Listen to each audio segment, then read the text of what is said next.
Forse non te ne sei mai accorto, ma potresti essere una di quelle persone che mangia sano, fa attenzione, si impegna ogni giorno, eppure ha sempre la pancia gonfia. Hai provato di tutto: togliere il glutine, i latticini, bere tisane, fermenti lattici, ma niente, il gonfiore è sempre lì. E se ti dicessi che il vero colpevole non è nel tuo piatto, ma nella tua mente? Oggi ti porto con me in un viaggio rivelatore e sorprendente dentro il tuo sistema nervoso, proprio lì dove nasce un cortocircuito silenzioso, che può sabotare la tua digestione e la tua serenità. E adesso, se anche tu ti rivedi in quello che dico, scrivi nei commenti: sì, anche io. Allora, come dicevamo, se il problema non è nel piatto, dov'è che si nasconde davvero? Te lo spiego subito, in modo semplice e chiarissimo. Hai appena finito un pasto perfetto. Eppure, dopo mezz'ora, senti pancia gonfia, pesantezza, fastidio. E ti viene da pensare: forse ho sbagliato qualcosa? Ma il vero errore è cercare la causa solo nel cibo. Perché molto spesso la colpa è del tuo stato mentale. E in particolare dello stress. Ecco cosa succede nel dettaglio. Quando sei stressato, il corpo attiva il sistema nervoso simpatico, quello della sopravvivenza. Lo confermano anche le ricerche pubblicate sul Journal of Physiology and Pharmacology. Lo stress cronico può mandare il corpo in modalità difensiva, rallentando la digestione e alterando il funzionamento dell'intestino. Anche se non sei nella giungla e non ci sono leoni, il tuo cervello interpreta una mail, una discussione, una preoccupazione, come un pericolo reale. E lo stomaco si blocca. Qui entra in gioco un punto cruciale. Perché questo meccanismo crea un ciclo vizioso. Più sei stressato, più digerisci male. Più digerisci male, più ti senti gonfio. Più ti senti gonfio, più ti stressi. Sai qual è la cosa più assurda? Che tutto parte da un gesto minuscolo, apparentemente innocuo, ossia mangi mentre sei stressato. Magari sei di corsa, col telefono in mano, o stai pensando a 1000 problemi. Eppure, in quel momento il tuo corpo riceve un segnale preciso. Adesso non è il momento di digerire. Il sistema nervoso si attiva, va in allarme e la digestione si ferma. Lo stomaco riceve il cibo ma non è pronto a gestirlo. E quando il cibo resta lì troppo a lungo, semplicemente fermenta. Proprio come succede al pane lasciato all'aria. Solo che invece del profumo, arrivano accumulo di gas, gonfiore e tensione addominale. Ti senti appesantito, gonfio, praticamente a disagio. E parte quel pensiero: ecco, nonostante tutto sto sempre così. Ma perché? Quella frustrazione alimenta altro stress e lo stress ti porta a mangiare peggio la volta dopo. È un ciclo silenzioso ma devastante. E finché non lo interrompi, continua a girare. Ma c'è un dettaglio che può spezzarlo ed è davanti a te ogni giorno. Il tuo corpo ti sta parlando, continuamente. E se impari a riconoscere i suoi segnali, puoi uscire da questo circolo.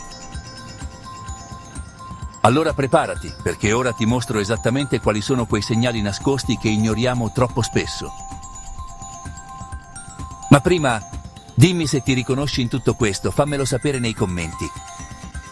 E se conosci qualcuno che vive questa situazione, condividi il video con questa persona. È un piccolo gesto ma che può fare un'enorme differenza. Ti faccio una domanda.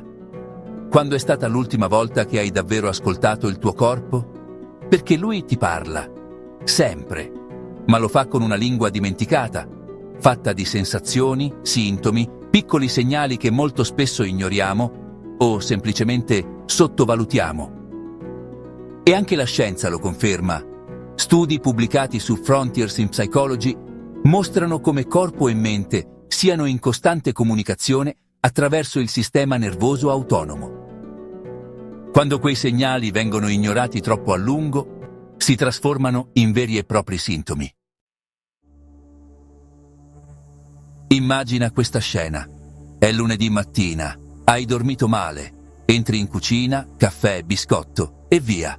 La mente è già in riunione, ma lo stomaco non ha ricevuto il messaggio. Quel gonfiore che arriva ogni sera, la stanchezza, anche se hai dormito, la mente annebbiata dopo pranzo, il bisogno continuo di zuccheri, caffè, il battito che accelera senza motivo, l'ansia allo stomaco, proprio quando dovresti sentirti bene.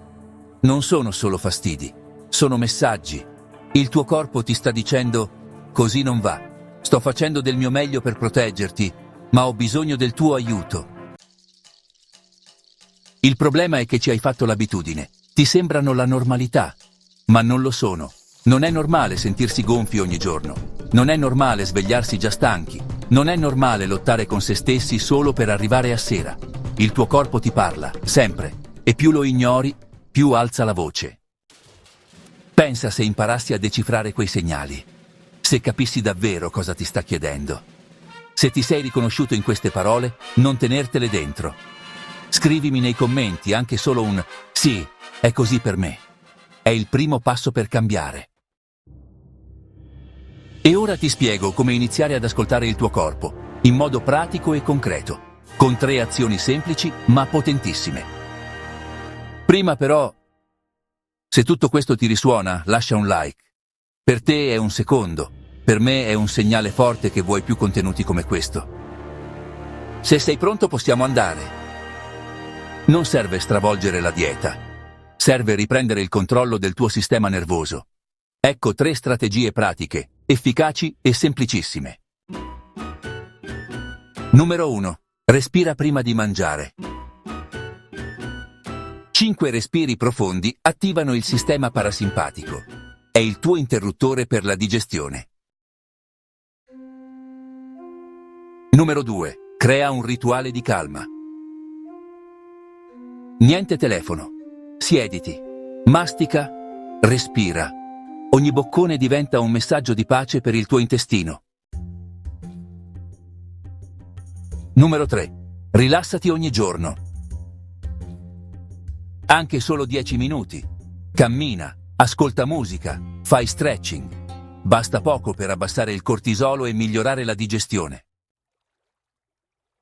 Ma non è solo questione di abitudini. C'è una verità profonda che devi accettare.